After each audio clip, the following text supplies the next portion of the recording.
दिनांक 23 डिसेंबरला police station Kolsewadi कल्याण येथे 12 वर्षाच्या मुलीचे अपहरण करून हत्या बलात्काराचा गुन्हा 1190/24 कोळसेवाडी पोलीस स्टेशन येथे दाखल होता।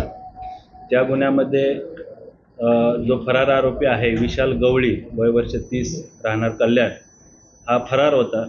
सदर आरोपीला गुन्हे शाखेचे घटक 3चे अधिकारी श्री शिंदे PI शिंदे त्यांचे सर्व सहकारी API उगल मुगले आणि त्यांची टीम, त्याचबरोबर गुन्हे शाखेचे घटक 1चे अधिकारी, घटक 5चे अधिकारी, मालमत्ता कक्षाचे अधिकारी आणि सेंट्रल युनिटचे अधिकारी आणि त्यांची टीम या सर्वांनी मिळून त्या फरार आरोपीचा शोध घेतला, तपास केला। त्यामध्ये सदरचा आरोपी हा बुलढाणा जिल्ह्यामध्ये गेला असल्याची माहिती, गोपनीय माहिती घटक 3च्या अधिकाऱ्यांना मिळाली। त्या अनुषंगानं सखोल तपास करून सदर आरोपीला आम्ही शेगाव येथे त्याचं लोकेशन ट्रेस केलं।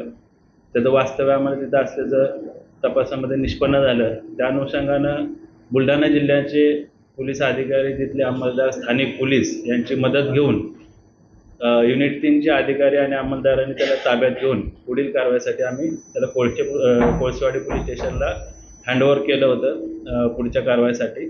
त्या अनुषंगानं तपासी अंमलदारांनी माननीय न्यायालयामध्ये त्याला हजर केलं आणि त्यांना आरोपीला दिनांक 2 जानेवारीपर्यंत 8 दिवसाची पोलीस कस्टडी मिळालेली आहे।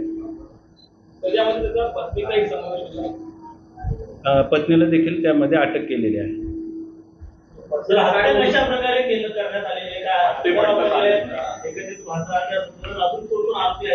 दोन्ही आरोपींना, आरोपी विशाल आणि त्याची पत्नी साक्षी या दोघांनाही सदर गुन्ह्यामध्ये अटक केलेली आहे। माननीय न्यायालयाकडून त्यांना 2 जानेवारीपर्यंत पोलीस कस्टडी मिळालेली आहे।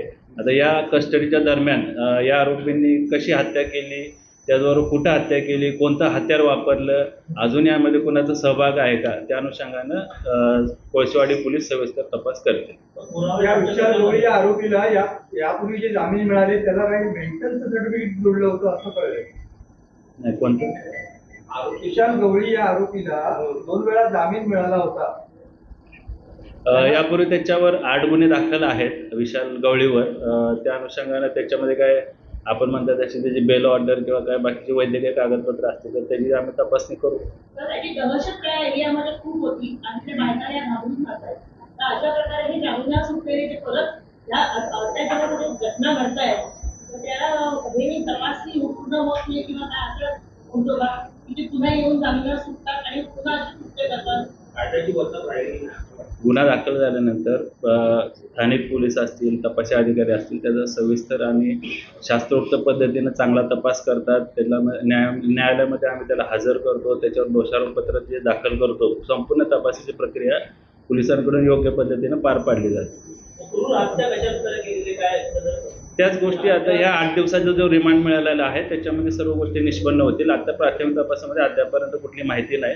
पुढची सविस्तर माहिती तुम्हाला संबंधित स्थानिक पोलीस स्टेशन कोळसेवाडीचे अधिकारी तुम्हाला देतील।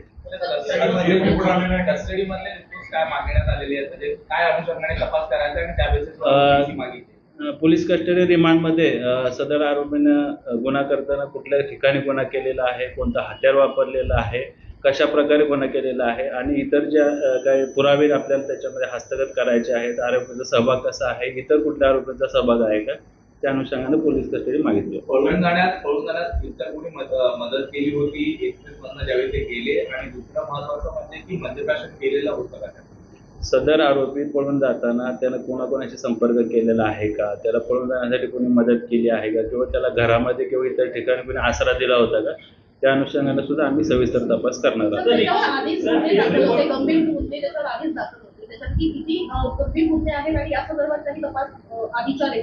त्याच्यावर यापूर्वी 8 गुन्हे दाखल आहेत आणि त्या गुन्ह्याची सद्यस्थिती किंवा त्याबाबत इतर अधिकची माहिती स्थानिक पोलीस स्टेशन तुम्हाला देईल।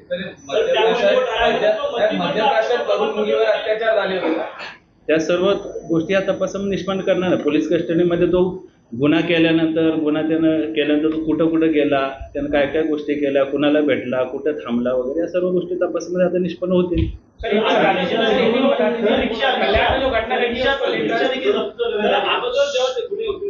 चुकीमध्ये असलेलं प्रमाणपत्र जोडलं गेलं. तेच मी मगाशी सांगितलं की त्याच्या जे पूर्वी जे गुन्हे दाखल आहेत त्याच्यामध्ये बेल ऑर्डर्स असतील किंवा जे काही तपासाची कागदपत्र असतील त्याची पण आम्ही तपासणी करू.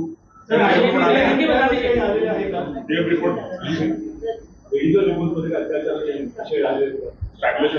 वाद वगैरे झालेत का त्याच्यामध्ये? कोणाची पीडितेवरती काय वाद वगैरे झाले आणि त्या गोष्टी आता सगळ्या तपासात येतील ना. जे काय हा गुन्हा संवेदनशील आहे, एक मिनिट, हा गुन्हा अतिशय संवेदनशील आहे. आम्ही त्याचा एकदम शास्त्रोक्त पद्धतीनं सर्व बारकाईनं फॉरेन्सिकच्या मदतीने सर्व बारीक बारीक असतील महत्वाचे असतील सर्व पुरावे आम्ही चांगल्या पद्धतीने हस्तगत करणार आहे. सर्व गोष्टी आम्ही रेकॉर्डवर आणणार आहे. त्याच्यामुळं आत्ताच त्याबद्दल माहिती सांगणं उचित होणार नाही. त्या सर्व गोष्टी तुम्हाला नंतर तपासामध्ये स्थानिक पोलीस स्टेशन माहिती देईल त्याबद्दल जे काय असेल.